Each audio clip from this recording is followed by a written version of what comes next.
Hallelujah, praise the Lord. आइए हम आज के वचन में जाएंगे और आज के वचन में जाने से पहले हम छोटी सी प्रार्थना करेंगे। प्रेमी पिता, आपके प्यारे बेटे यीशु के नाम से हम आपके पास आते हैं, आपका धन्यवाद करते हैं इस सुंदर अवसर के लिए प्रभु जी। और पिता प्रभु यीशु मसीह के नाम से हम हर एक व्यक्ति के लिए प्रार्थना विनती करते हैं कि आप हर एक को आशीष दें, हर एक के जीवन में आप कार्य करें। प्यारे परमेश्वर पिता मैं यीशु मसीह के नाम से प्रार्थना विनती करता हूं कि आज जितने भी लोग आपके वचन को सुनते हैं प्यारे परमेश्वर पिता, प्रभु आप उन्हें एक ग्रहण करने वाला हृदय और सुनने वाले कान दे प्यारे परमेश्वर पिता, कि जब वो वचन को सुने तो वो उस वचन के अनुसार प्रभु चले और उस वचन के अनुसार कार्य करने पाएँ। प्यारे परमेश्वर पिता, प्रभु आपका आत्मा हमारी अगुवाई करे, हमारा मार्गदर्शन करे और वचन को समझने में हमारी मदद और सहायता करे। प्यारे परमेश्वर पिता, इस प्रार्थना को मैं प्रभु यीशु मसीह के नाम में मांगता हूँ, आमीन।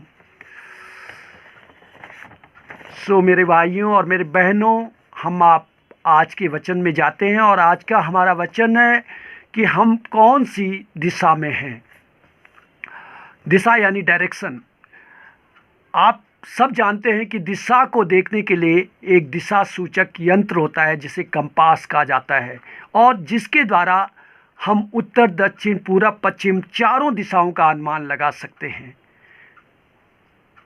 लेकिन ऐसे ही हमारा जो दिशा सूचक यंत्र है वो परमेश्वर और उसका आत्मा है, जो हमें दिशा बताता है कि हम किस दिशा में जा रहे हैं और हमें किस दिशा में जाना चाहिए। हालेलुया। वही हमारे लिए मार्ग तय करता है, वही हमारी जो है एक दिशा को हमारे जीवन में लेकर आता है। वचन संहिता 32 अध्याय 8 पद में लिखा है, मैं तुझे बुद्धि दूंगा और जिस मार्ग में तुझे चलना होगा उसमें तेरी अगुवाई करूंगा। हालेलुया। अगर हम मार्ग की बात करें तो मार्ग बहुत सारे हैं। कोई मार्ग बाबाओं की तरफ जाता है, कोई मार्ग तंत्र मंत्र की तरफ जा रहा है और कोई मार्ग किसी दूसरी जगह की ओर जा रहा है।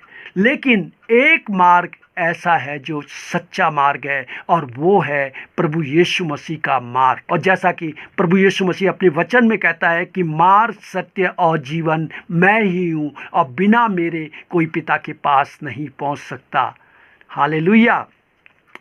तो बाइबल में हम दो हर मार्ग की बात करते हैं। मत्ती 7 अध्याय उसके 13 और 14 पद में लिखा हुआ है कि सकेत फाटक से प्रवेश करो, क्योंकि चौड़ा है वह फाटक और सरल है वह मार्ग जो विनाश को पहुंचाता है, और बहुत से हैं जो उसमें प्रवेश करते हैं। क्योंकि सकेत है वह फाटक और कठिन है वह मार्ग जो जीवन को पहुंचाता है, और बहुत थोड़े हैं जो उसे पाते हैं। यहाँ पर दो मार्ग की बात की गई है। एक मार्ग है जो चौड़ा मार्ग है, और चौड़ा मार्ग सरल मार्ग है, बहुत ही सरल मार्ग है, बहुत ही आसान मार्ग है, जिसमें कोई परेशानियां नहीं है, विपत्ति नहीं है, दुख नहीं है, कोई परीक्षाएं नहीं है, कोई सताव नहीं है। लेकिन ये मार्ग हमें कहाँ ले जाता है? ये मार्ग हमें विनाश की ओर ले जाता है। और आज बहुत से लोग इस मार्ग पर चलना चाहते हैं और बहुत से लोग इस मार्ग पर चलते हैं। लेकिन इसके विपरीत जो सकड़ा मार्ग है वो कठिनाइयों से भरा हुआ मार्ग है, और उस पर बहुत कम लोग चलना चाहते हैं। उसमें बहुत सारी परीक्षाएं हैं, उसमें दुख है, विपत्ति है, उसमें सताव है, लेकिन वो मार्ग अंत में हमें अनंत जीवन की ओर ले जाता है। और वही सच्चा मार्ग है और हमें उसी मार्ग पर चलना है। पहला यूहन्ना 5 अध्याय उसके 11 पद में लिखा हुआ है कि और वह गवाही यह है कि परमेश्वर ने हमें अनंत जीवन दिया है और ये जीवन उसके पुत्र में है।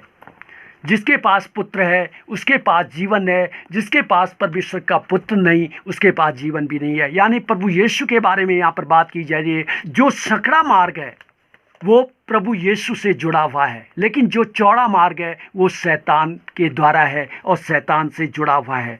परमेश्वर ही हमारी दिशा को निर्देशित करता है, तय करता है कि हमें कहाँ जाना चाहिए। और इसके लिए हमें परमेश्वर की आज्ञा में होना बहुत ज़रूरी है, उसके वचनों में होना बहुत ज़रूरी है, क्योंकि जो संकरा मार्ग है वो आज्ञाकारिता और प्रेम का मार्ग है। और आज्ञा मानने का अर्थ होता है ध्यानपूर्वक सुनना। सुनना कहाँ से होता है? सुनना परमेश्वर के वचन से है। रोमियो 10 अध्याय 17 पद में लिखा है कि विश्वास सुनने से आता है और सुनना मसीह के वचन से है। परमेश्वर का वचन मेरे प्रियो हमारे लिए एक दिशा सूचक यंत्र है, जो हमें बताता है कि हमें क्या करना है और हमें क्या नहीं करना है। जब परमेश्वर हमसे बातें करता है तब हम परमेश्वर की इच्छा को जान पाते हैं। इसलिए परमेश्वर की आवाज़ को सुनना बहुत ज़्यादा ज़रूरी है। जैसे कि बहुत से लोग आज कहते हैं कि परमेश्वर हमसे बातें नहीं करता, लेकिन जिसने भी नया जन्म पाया है वो परमेश्वर की आवाज़ को सुन सकता है। हालेलुया।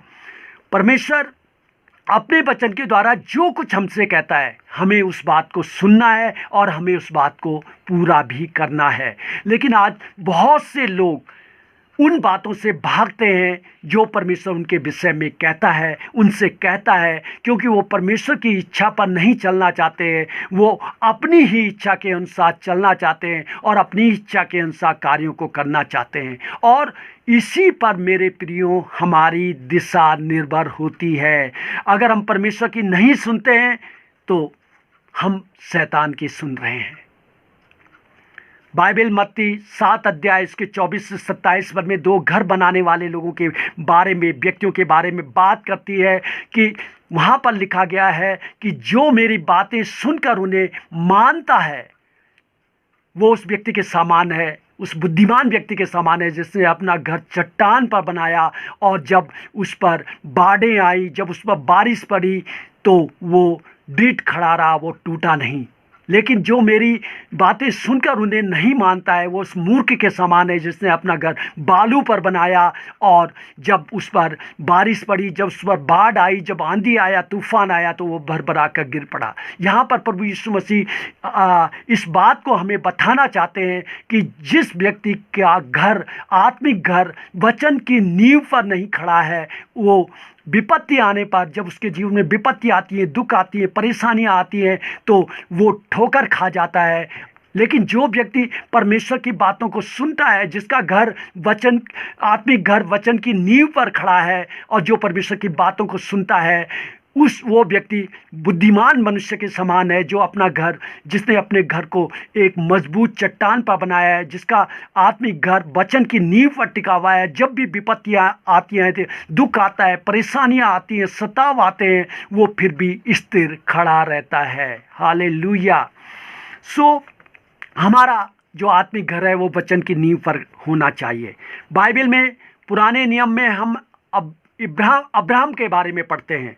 अब्राहम परमेश्वर की बताई हुई दिशा में चला, जहाँ परमेश्वर ने उसे जाने को बोला वो वहीं गया। मूसा परमेश्वर के दिशा निर्देशन में मिस्र देश में पहुँचा, और ताकि वो वहाँ पर गुलामी में रह रहे इजरायलों को वहाँ से छुड़ा सके, गुलामी दासत्व से निकाल कर ला सके। नए नियम में पौलुस यानी साउल के बारे में लिखा है कि जब तक साउल का परमेश्वर से साक्षात्कार नहीं हुआ था तब तक उसकी दिशा बिल्कुल अलग थी।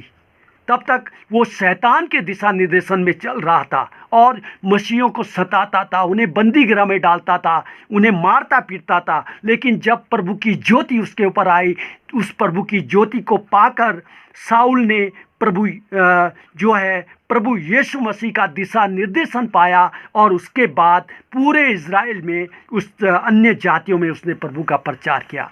तो मेरे प्रियो, हमें अपने लिए दिशा निर्देशन को चुनना है कि हमें किस दिशा में जाना है, हमें किस दिशा में बने रहना है, और कौन सी दिशा परमेश्वर हमारे जीवन के लिए तय कर रहा है। हमें परमेश्वर के आत्मा के अनुसार अपने आप को चलाना है कि परमेश्वर का आत्मा हमें कहाँ ले जाना चाहता है, परमेश्वर हमें क्या बातें करने को कह रहा है और कौन से मार्ग पर हमें वो ले जाना चाहता है। अगर हम भजन संहिता उसके 25 अध्याय और उसके 4 और 5 पद को पढ़ें तो यहाँ पर देखिए दाऊद परमेश्वर से कहता है कि हे यहोवा, अपने मार्ग मुझको दिखला, अपना पथ मुझे बता दे, मुझे अपने सत्य पर चला और शिक्षा दे, क्योंकि तू मेरा उद्धार करने वाला परमेश्वर है। तो हमें भी दाऊद के समान हर रोज़ परमेश्वर से ये प्रार्थना करनी है कि परमेश्वर तू हमें हमारा मार्ग दिखा, हमारी दिशा तू तय कर कि हमें किस दिशा में चलना है। और ये बहुत ज़रूरी है मेरे प्रियो कि हमारी दिशा परमेश्वर के अनुसार होनी चाहिए। सो प्रभु इस वचन के द्वारा आप सबको आशीष दे। हालेलुया।